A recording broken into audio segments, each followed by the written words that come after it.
Hola, bienvenidos. En un video anterior se vio que la integral definida nos representa un área bajo la curva de la función integrada, pero ¿podemos encontrar dicha área para cualquier función? ¿Qué condición debe tener esta función para poder ser integrada? En este video veremos un teorema que nos ayudará a resolver estas preguntas. El teorema de existencia dice lo siguiente: si f es una función continua en un intervalo cerrado AB, o si f tiene un número finito de discontinuidades de salto, entonces f es integrable en este intervalo, es decir, la integral definida, f de x desde un punto A hasta un punto B, existe. Entonces, este teorema es importante porque nos dice cuándo esta integral o cuándo las condiciones de esta función para que esta integral exista. Nos dice que f tiene que ser continua en un intervalo o por lo menos tener un número finito de discontinuidades de salto. Si es así, entonces esa integral existe, es decir, podemos calcular el área bajo esa función. Pero recordamos, una función es continua en un intervalo AB si es continua en cada punto del intervalo, es decir, tiene que ser continua punto a punto en cada punto de ese intervalo. Por lo tanto, tenemos que ver a qué se refiere el término de continuidad en un punto. Bueno, se dice que f es continua en un punto A. Si se cumple, en este caso nosotros tenemos la función f de x en nuestro punto A. Se dice que f va a ser continua en ese punto si el límite de f de x cuando x tiende a A por la derecha, es decir, nos acercamos a A por este lado, es igual al límite de f de x cuando x tiende a A por la izquierda.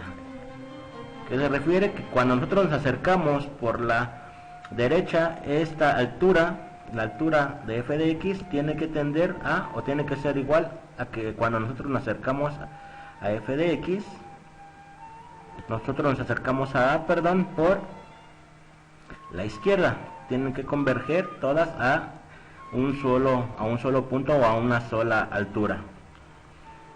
Ahora, ¿cuándo se dice que es discontinua en ese punto?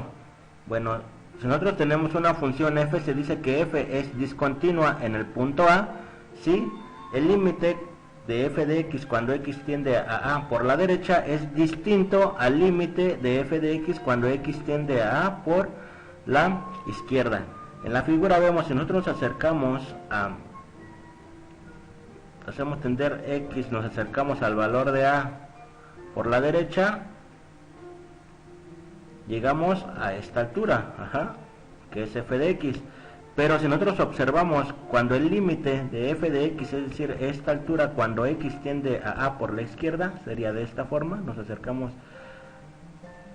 a A por el lado izquierdo, observamos que el límite tiende a esta altura, por lo tanto esta altura con esta altura no son las mismas, entonces se dice que esta función es discontinua en este punto A.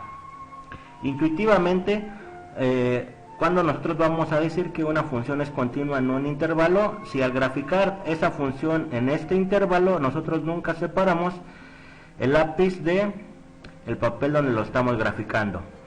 Si eso pasa, nosotros decimos que es una función continua en ese intervalo. Si nosotros observamos, cuando es discontinua no pasa eso. Si nosotros quisiéramos graficar esta función, tendríamos que forzosamente separar el lápiz del papel para poder seguir con el trazo de la función.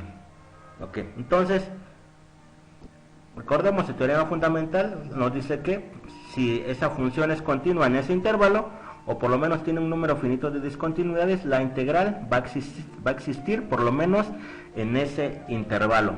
Vamos a ver un ejemplo de la aplicación de este teorema. Consideremos la función f de x igual a 1 sobre x, la cual está graficada de esta forma. Aquí está la gráfica de la función f de x igual a 1 sobre x. Si nosotros consideramos el intervalo b, C, En este caso observamos que en este intervalo la función es continua en todo este intervalo, ¿no? Nosotros nunca separamos, para graficarlo, nosotros nunca separamos la pluma o el lápiz de nuestro papel. Por lo tanto, esta integral está definida, o el área bajo esa función está definida, y por lo tanto la integral de f de x diferencial de x de b hasta c en ese intervalo existe. ¿Cuál es? Eso no lo sabemos, pero por lo menos sabemos que sí existe. Ahora, supongamos, observemos el intervalo a como a b. Si nosotros observamos cuando a es igual a 0, esta función que tenemos aquí no está definida. No está definida porque se va hasta el infinito. Entonces, como la función en este caso no está definida en el punto a igual a 0, se dice que en ese intervalo la integral f de x diferencial de x desde un punto a hasta b no está definida. Por lo tanto, en este intervalo a b, cuando a es igual a 0, esta función no tiene definida una integral. Bueno, espero que esto les sirva.